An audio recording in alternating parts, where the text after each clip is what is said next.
First of all तो हम अपने जावास्क्रिप्ट का इंट्रोडक्शन लेंगे और उसके बाद उससे भी पहले हम देखेंगे कि हमने इसका क्या आर्किटेक्चर है वेब का ऐप, और हम प्रीरेक्विजिट्स देखेंगे कि हमने रिएक्ट से पहले क्या प्रीरेक्विजिट्स हैं।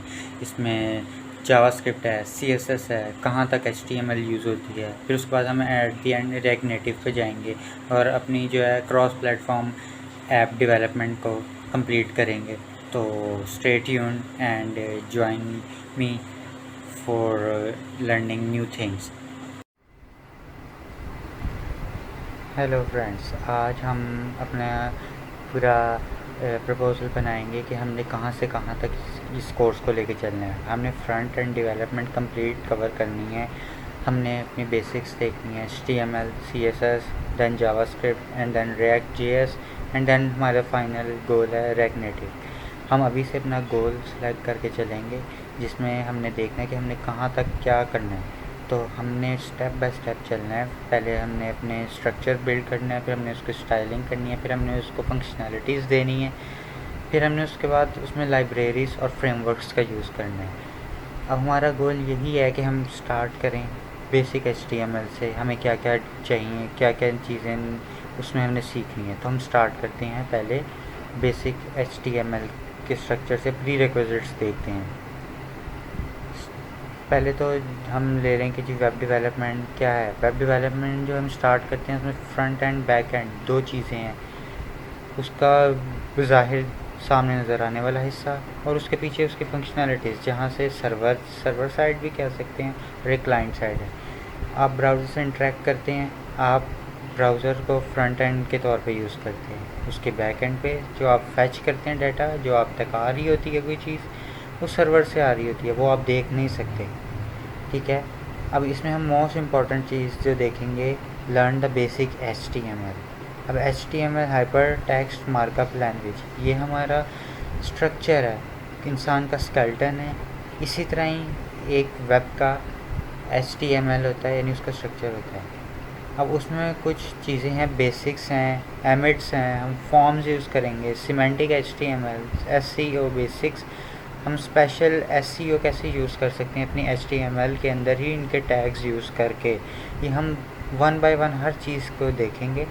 देन हमारा नेक्स्ट स्टेप है CSS में हम जो मोस्ट इम्पॉर्टेंट चीज़ें हैं, basics, selectors, positioning, box model, display, specificity, ये सारी चीज़ें हम यूज़ करेंगे और हमने अपने वेब में सारी डेवलपमेंट को ब्यूटीफाई करना है CSS की हेल्प से। ठीक है, और इसी CSS की जो है बैकग्राउंड को हम अपने रिएक्ट JS में और react native mobile app development में भी यूज़ करेंगे। तो जो बेसिक है उसमें हम flex box, grid, media queries, pseudo elements, pseudo classes, animations, इनका यूज़ करेंगे। देन फिर हम अब ये देखेंगे कि हमने HTML के बाद इन CSS को कैसे इंटीग्रेट करना है अपने वेब के अंदर।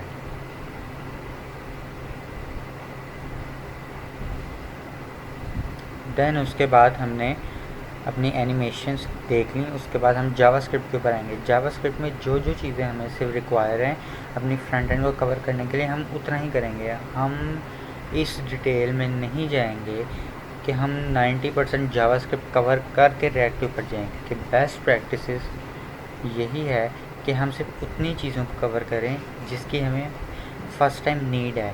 देन स्टेप बाय स्टेप हम चीज़ों को कवर करते जाएंगे, जैसे सॉफ्टवेयर हाउस में DOM manipulation, fetch API, AJAX, async await, event listeners, ES6 plus JavaScript के कॉन्सेप्ट्स को कवर करेंगे। फिर आगे जब हम अपनी बेसिक से थोड़ा मिड लेवल पे जाएंगे तो हम प्रोमिसेस, क्लासेस, रे मेथड्स, स्कोपिंग, होस्टिंग, क्लोजर्स, बस इतना हम यूज़ करेंगे, क्योंकि यही चीज़ें हैं जो हमें रिएक्ट JS और रिएक्ट नेटिव के अंदर चाहिए, जिससे हम बिल्ड करके अपनी वेब भी और हम अपनी क्रॉस प्लेटफॉर्म iOS और एंड्रॉयड की मोबाइल ऐप भी बनाएंगे। तो यही हमें मेन फीचर्स चाहिए जावास्क्रिप्ट के। नेक्स्ट हम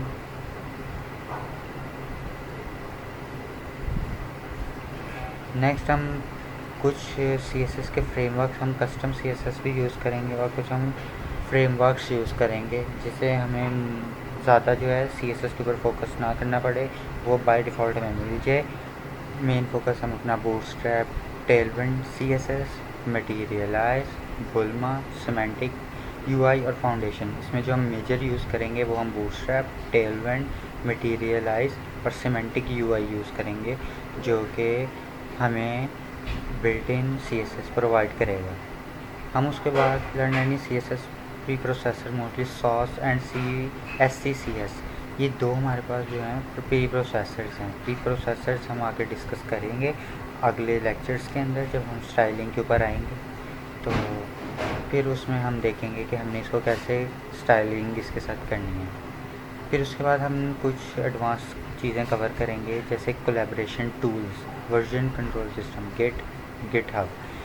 अब ये मार्केट के अंदर बहुत वैल्यूएबल चीज़ें हैं, इनके बगैर डेवलपमेंट 20% है, क्योंकि जब हम कोलैबोरेट टीम के अंदर काम करते हैं सॉफ्टवेयर हाउसेस, बाद जब हम रिएक्ट के ऊपर आएंगे तो हम पैकेजेस के साथ काम करेंगे। पैकेजेस ऐसे ही हैं जैसे कि अमेज़ॉन का वेयर हाउस है, वहाँ पर मिलियंस ऑफ प्रोडक्ट्स हैं और उन मिलियंस में से हमने एक चीज़ लेनी है, बाय करनी है और उसको हमने यूज़ करना है। इसी तरह ही NPM भी वो एक प्रोडक्ट ही है। और अब हमें मार्केट के अंदर दो चीज़ें मिल रही हैं, यार्न और NPM। अब हम NPM और यार्न दोनों देखेंगे कि आगे कौन सी चीज़ कैसे और कौन सी ज़्यादा स्टेबलाइज है।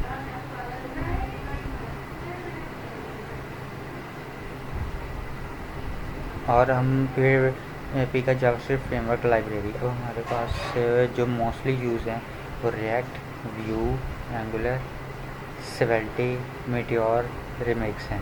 लेकिन हम जो ज़्यादा हमने जिस पे फोकस रखना है वो हमारे पास है फर्स्ट रिएक्ट। हम रिएक्ट के ऊपर फोकस रखेंगे और इसी को ही आगे कंटिन्यू करेंगे वेब से ऐप के अंदर। अब बेसिक थिंग्स जो हमने रिएक्ट में लर्न करनी है वो हमारे पास हैं components, JSX, JavaScript, XML, props, states, events, conditional rendering.